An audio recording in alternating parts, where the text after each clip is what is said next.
मित्रों नमस्कार। मैं हूं विजेंद्र। आप देख रहे हैं द डायलॉग का खास शो व्यूज रूम। मित्रों व्यूज रूम में आपका बहुत बहुत स्वागत है।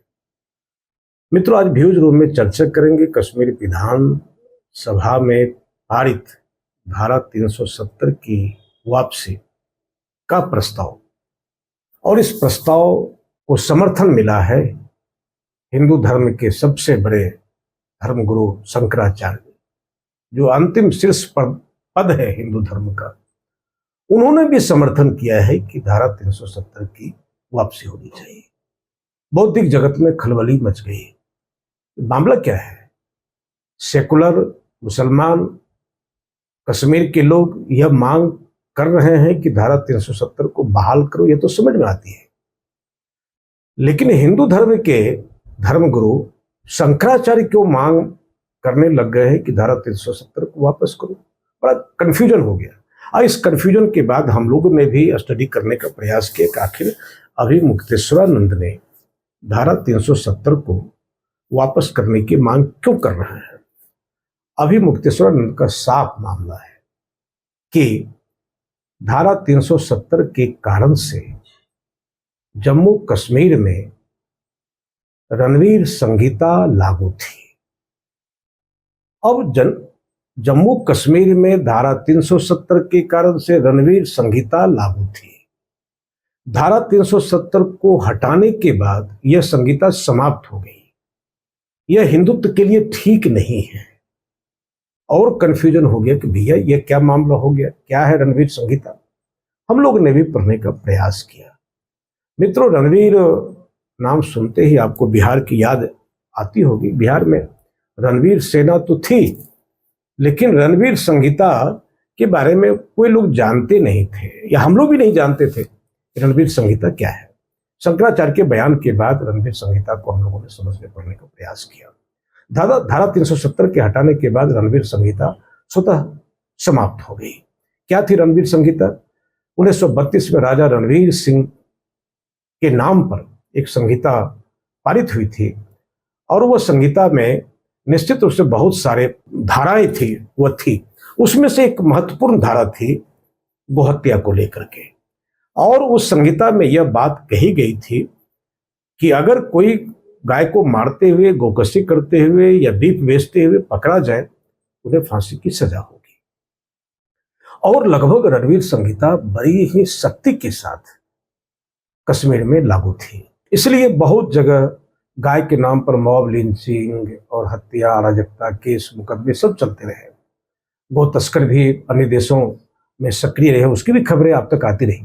लेकिन कश्मीर में आतंक के नाम पर जो कुछ हुआ हो, लेकिन गाय के नाम पर अभी तक कश्मीर में आतंक नहीं हुआ। उसके मूल में यह रणवीर संहिता ही थी। शंकराचार्य की चिंता यही है कि 370 को जब हटाया जा रहा था, तब रणवीर संहिता का ध्यान भारत सरकार को नहीं आया। भारत सरकार अगर गंभीरता से, संवेदनशीलता से विचार की होती, तो रणवीर संहिता के क्लॉज को जिंदा रखते हुए धारा 370 को हटाती। लेकिन बिना सोचे समझे विचारे केंद्र की सरकार ने धारा 370 को वापस कर दी। और केंद्र की सरकार को यह पता नहीं था कि रणवीर संहिता की महत्ता कितनी है। केवल उसके दिमाग में मुस्लिम पृथकतावादी, आतंकवादी, अतिवादी, घुसपैठी और कश्मीर का लहूलुहान होना, यही विषय। या फिर एक संविधान, देश में एक ही संविधान चलेगा, एक राष्ट्र एक जन, ये तमाम प्रकार की जो वैचारिक प्रोसेस है, प्रक्रिया है संघ परिवार की, उस प्रक्रिया में हम थोड़ी सी लापरवाही बरत दिए कि धारा 370 को केवल मुसलमान से जोड़ करके हम देखें।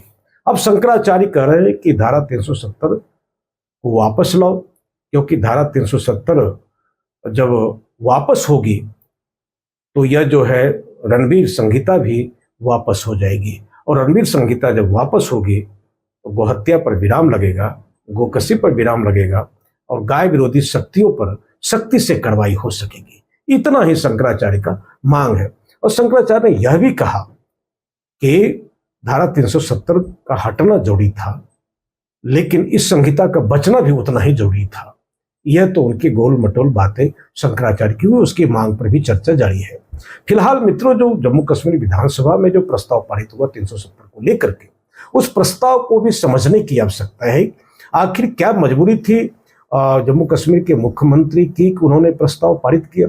जब देश की संसद ने दोनों सदनों में इस प्रस्ताव को पारित करके ये कानून बन गया, तब फिर भारत की संसद और भारत के संविधान के खिलाफ में 370 को फिर से बहाल करने की वकालत करना, प्रस्ताव पारित करना, यह निश्चित रूप से देश की जनता इसे हजम नहीं कर पा रही है।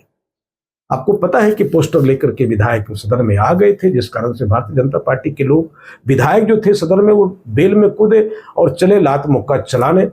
मतलब उस दृश्य को देख करके आप बिल्कुल ही सदमे में आ जाएंगे कि लोकतंत्र की रक्षा करने के नाम पर, लोकतंत्र की बहाली करने के नाम पर जो रहनुमा सदन के भीतर गए हैं, वही लोकतंत्र की हत्या करेंगे, इसकी उम्मीद नहीं की जा सकती थी। लेकिन उम्मीद पर ये नेता खड़े नहीं उतरे।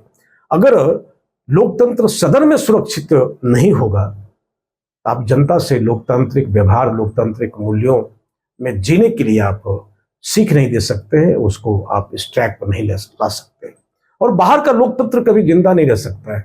मित्रों, मैं आज किस व्यूज रूम में मैं इस गंभीरता से इस बात को रखना चाहता हूं कि मित्रों, लोकतंत्र कोई चुनावी अवधारणा नहीं है। लोकतंत्र एक जीवन मूल्य है। अगर आपके भीतर लोकतंत्र नहीं है, अगर आपके भीतर का लोकतंत्र मर गया है, तो बाहर के मरते हुए लोकतंत्र को आप नहीं जिंदा रख पाएंगे। वो लोकतंत्र का मरना तय है।